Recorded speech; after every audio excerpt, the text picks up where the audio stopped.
Assalamualaikum warahmatullahi wabarakatuh. Yang terhormat Ibu dosen serta teman-teman semua, kali ini saya akan menjawab terkait tugas tutorial kedua terkait analisis eh, artikel tentang gender. Untuk artikel pertama,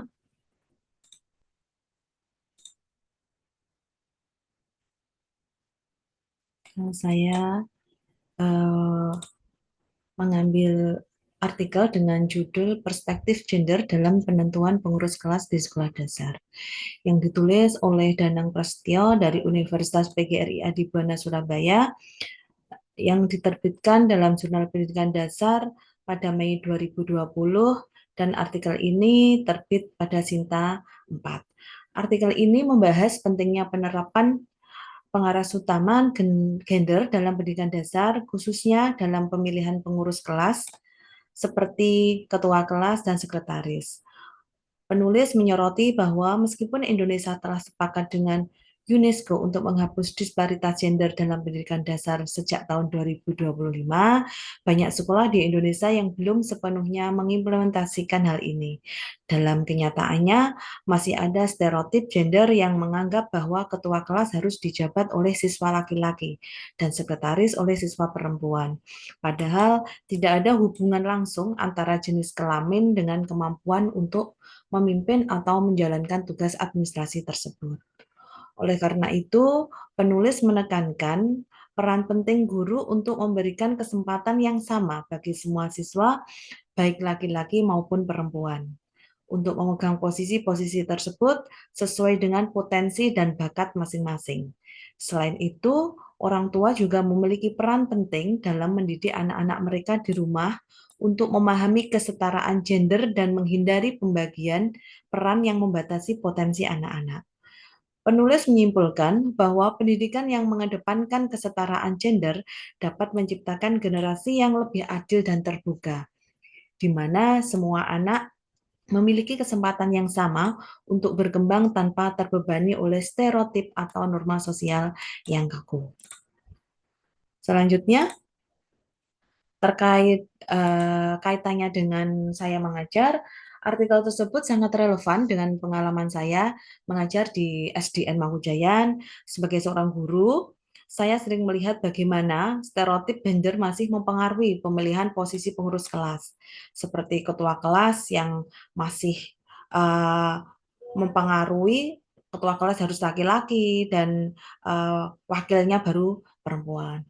Biasanya ketua kelas cenderung dijabat oleh laki-laki, sama seperti di sekolahan saya. Sementara sekretaris lebih sering dipegang oleh siswa perempuan. Meskipun kemampuan kepemimpinan tidak tergantung pada jenis kelamin, banyak siswa yang merasa posisi-posisi tersebut sudah ditentukan berdasarkan stereotip gender yang ada. Berdasarkan artikel ini, saya menyadari sebagai guru pentingnya memberikan kesempatan yang sama kepada semua siswa tanpa membedakan jenis kelamin untuk berpartisipasi dalam peran kepemimpinan di kelas.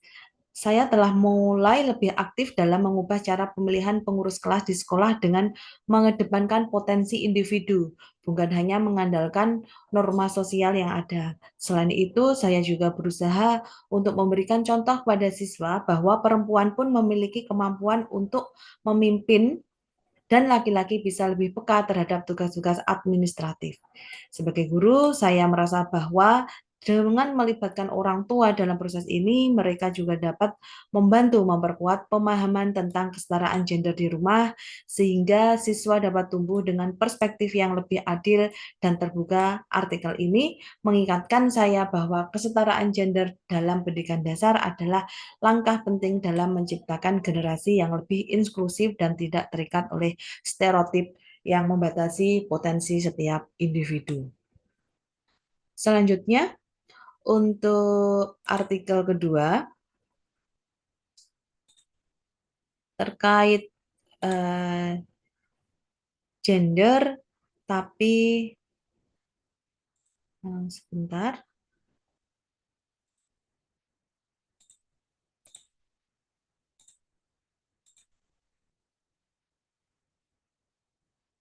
dalam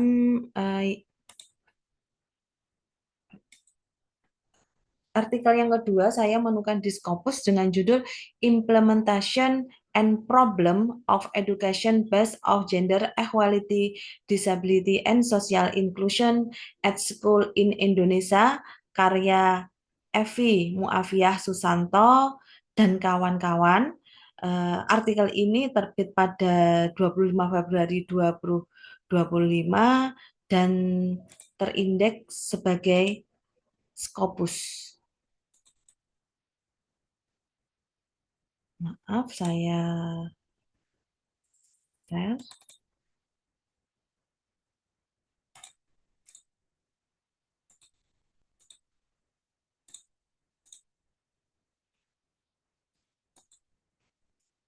Artikel ini membahas secara mendalam tentang implementasi serta permasalahan pendidikan berbasis kesetaraan gender, disabilitas, dan inklusi sosial di sekolah-sekolah Indonesia. Penelitian ini bertujuan untuk dua hal utama. Yang pertama, mengungkap sejauh mana pendidikan berbasis kesetaraan gender, disabilitas, dan inklusi sosial telah dilaksanakan di sekolah.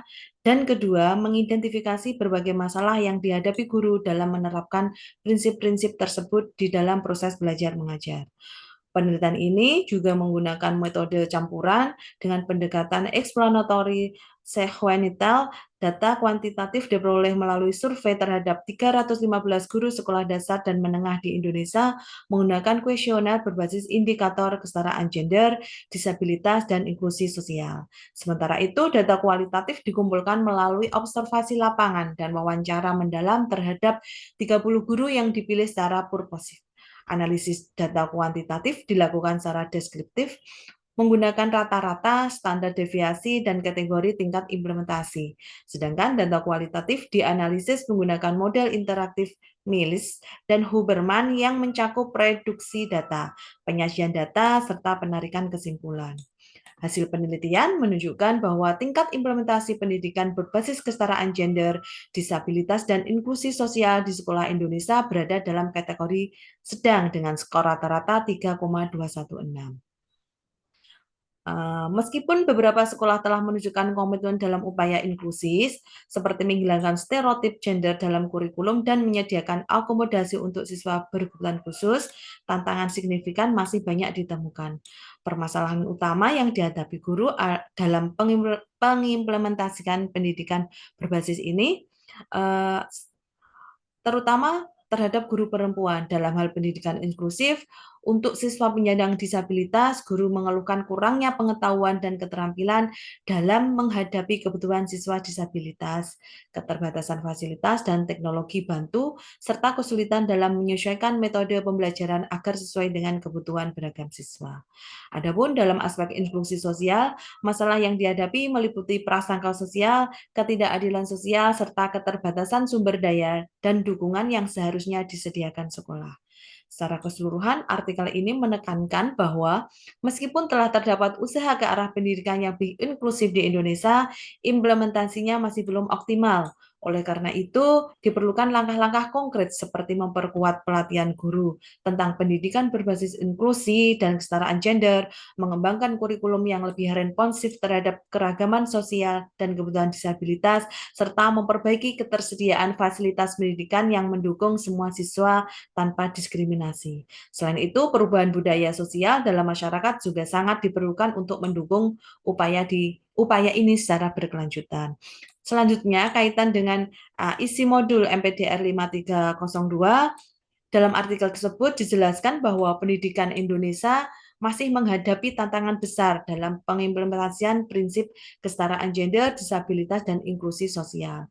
Ini sesuai dengan materi pada modul yang menekankan bahwa pendidikan inklusif adalah pendidikan yang harus memberikan kesempatan yang setara bagi semua peserta didik, tanpa memandang perbedaan jenis kelamin, kemampuan fisik, latar belakang budaya, maupun ekonomi.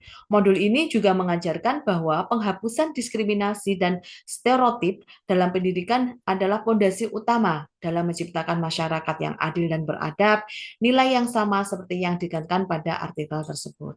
Pada konteks kesetaraan gender, artikel menunjukkan bahwa masih banyak terjadi bias dan stereotip di sekolah. Ini relevan dengan pembahasan di modul yang mengajarkan perlunya pendidikan berbasis gender equality, di mana guru harus mampu membangun lingkungan pembelajaran yang adil gender, termasuk penggunaan kurikulum yang bebas dari stereotip.